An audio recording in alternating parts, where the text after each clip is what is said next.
Big up tout le monde, on espère que vous allez bien. Bienvenue sur notre chaîne MCL Modelis. On espère que vous avez passé une bonne semaine et que vous allez passer un bon week-end aussi. Là les amis, on va parler du Outcast vitesse. De toute façon, vous avez vu, hein, vu la grosseur du MT. Quelques petites anomalies, pas grand chose. Alors je vais vous expliquer ça. Hein. Les A5M ont des petites faiblesses au niveau des floutages des boîtiers de diff. Et là j'ai cassé un tyran, enfin une chape de tyran EXB qui est quand même assez malaise. Bon ça encore c'est une petite casse, c'est pas grand chose, mais ce qui m'embête plus c'est le boîtier de diff qui ne tient plus rien. Là c'est pas bon parce que c'est tellement pas bon que regardez, je vais vous montrer. Regardez, hein, je peux même enlever la vis de la top plate à la main. Donc déjà là ça va pas. Donc là les amis, on va partir sur un changement de boîtier de diff qui est juste là d'ailleurs. La référence, hein, c'est ARA 310 935. Que je vous zoome la référence, ça peut être très important pour tout le monde. Voilà, parfait, je vous abaisse un petit peu ça, voilà, la fameuse référence, donc voilà, la fameuse pièce que je vais remplacer aussi, donc un sacré boîtier par contre, le boîtier est énorme, c'est pas comme les boîtiers du X-Max qui sont conçus différemment, donc là vous voyez ça tient plus rien, hein. Je le redis encore, hein, la vis de la top plate là que je peux carrément enlever à la main. Donc là, ça va être en mode démontage de roue, démontage du boîtier, enfin carrément du boîtier de diff, on va tout sortir. Là, j'ai ma fameuse pince ici pour enlever le C-clips qui vient juste derrière le roulement et sur le pignon d'attaque. Donc ça va être intéressant, surtout que en plus le diff est blindé de graisse, donc voilà. Donc les amis, c'est parti, on va démonter tout ça ensemble. A tout de suite, big up. Donc voilà les amis, hein, donc là voilà, on a démembré le train avant, on a démonté les vis des cales, démonté les vis de la cale arrière, cale devant, démonté les vis des triangles, de la direction, on a démonté les vis de la top plate qui tiennent juste ici. Donc j'espère que vous allez bien voir, hein. Regardez. Alors encore, voilà, là vers la lumière c'est mieux. Voilà, les vis que vous voyez là, juste là, elles sont carrément tout démontées. Là, enfin, il n'y a plus rien qui tient. Donc là les amis, on va remplacer tout ça par cette pièce neuve qui est juste ici. Donc c'est parti, big up!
Donc voilà les amis, ça y est, le boîtier de diff avant a été remplacé. Donc comme vous avez vu, hein, c'était pas vraiment du tout une galère. Quand vous avez aussi la pince en question pour démonter le clip, ce qui vient juste derrière ici, comme je vous ai montré, c'est tout de suite plus pratique. Franchement ça s'est bien passé, hein. Donc il n'y avait pas de fissures, il n'y avait rien du tout. Après je rencontre aussi le même problème au milieu, c'est-à-dire en fait pour les vis ici qui maintiennent le catch. Bon, encore je me demande, est-ce que ça vaut vraiment le coup de le changer? Est-ce que je devrais pas attendre? Ce serait même mieux. Ouais, c'est des petites faiblesses qu'il y a sur les 1/5. Après il faut juste que je remplace la chape là que j'ai cassée, mais sinon aucune autre anomalie. Qu'est-ce que je peux vous dire d'autre sur cette machine? Franchement, que du positif. Après ça dépend pour qui, ça dépend si ça correspond à tout le monde, ça peut pas forcément correspondre à tout le monde. L'engin est quand même lourd. Par contre, big up à Zakozak. En fait, en 1100 kV, je pense que je vais faire la même chose. Parce que là, le 870 kV, ça me plaît pas du tout. Je pense qu'il faudrait mettre un pignon de... Là, j'ai un pignon de 32. Mais je pense que je devrais mettre pour un kV comme ça, 870 kV en 58-113. 58-113, je pense que je devrais mettre un pignon de 36. Un pignon de 36, encore, il faut aussi penser aux pneus, hein, parce que les pneus ils prennent cher. Les pneus, j'ai pas du tout de galère, hein, pas d'ouverture latérale au niveau des flancs. Pourtant, hein, je leur mets dedans, hein, les pneus, mais aucune galère. Après, même si j'ai une galère, je pense que je rachèterai les mêmes. Parce que Louis RC c'est bien, mais ça me plaît pas, ils sont beaucoup plus durs, la gomme est beaucoup plus dure, ça me plaît pas du tout. Avec les Louis on peut pas vraiment vriller avec, c'est vraiment que de la bourrasse et que du saut en longueur. Donc quand je dis bourrasse, c'est-à-dire c'est vraiment de la grosse vitesse. Ouais, je prendrais pas des Louis. Franchement, je me contenterais mieux des origines. Même pour le craton USB, hein, 1/5, si les pneus là, je reprends les mêmes. De toute manière, que ce soit des pneus du Outcast, et puis de toute manière, je suis quand même piégé. Parce que si je reprends des pneus de Outcast, ce sera les pneus de Outcast EXB qui sont un peu plus grands. Donc voilà. Et franchement, que du positif avec cette caisse. Après, quelques faiblesses au niveau des triangles, hein, je le répète. Au niveau des triangles, les fuctages. Alors au niveau des fuctages de boîtier de diff alors boîtier de diff devant derrière qui sont les mêmes, et boîtier de diff central, je pense qu'ils devraient mettre des comme ils ont fait dans les roues, c'est-à-dire en fait des inserts filetés. Je pense que ça éviterait pour ceux qui ont ces 1/5 là qui franchement abîment les différentiels, hein, clairement. Ça serait même mieux. Après il y a des différentiels, des boîtiers différentiels qui existent en alu. Là par contre ça fait pas 30 €, hein. On peut déjà faire x2 ou x3 du prix de ceux d'origine. À voir. Franchement à voir. Mais après franchement pas déçu de la machine. Surtout les amis, surtout à toi Zakozak, hein, parce qu'on sait que tu roules fort. Oubliez pas et n'oublie pas de faire des stocks de barres de 5 mm. Donc moi comme vous voyez on a fait le plein, hein, avec le frangin on a fait le plein. Lui il en a fait, moi j'en ai fait aussi. On va s'en refaire encore d'autres. Vraiment, donc surtout ouais, c'est des barres de 5 mm de diamètre sur 96 de long. Donc surtout à pas se planter lors du coupage. Donc là je me suis fait un petit stock. Donc ça sert toujours, hein, sur le terrain. Au lieu d'acheter juste 2 barres 12 €, c'est quand même assez débile. Mais ouais, franchement, que du positif. Après, peut-être la prochaine amélioration sur Outcast, ça sera peut-être un châssis EXB.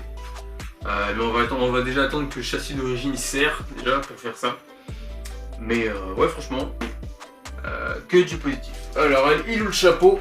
Il ou le chapeau du Outcast? Alors voilà. En plus, avec la belle carrosserie rouge bordeaux. Bon, la carreau, elle a pris un petit coup lors d'une session avec les gars.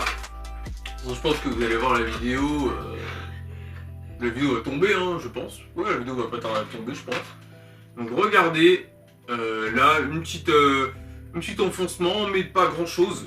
Donc on a intérêt à faire attention avec cette carreau. Mais ouais, faut que je fasse changement de moteur. Et puis avec un bon plion de 27 là-dedans, je pense que ça ira beaucoup mieux. Parce que là, clairement, le KV moteur ne me plaît pas. Donc sur ce les amis, passez une bonne fin de semaine, passez un bon week-end, et puis on se dit à tous sur de prochaines vidéos, et prenez soin de vous, bla tout le monde!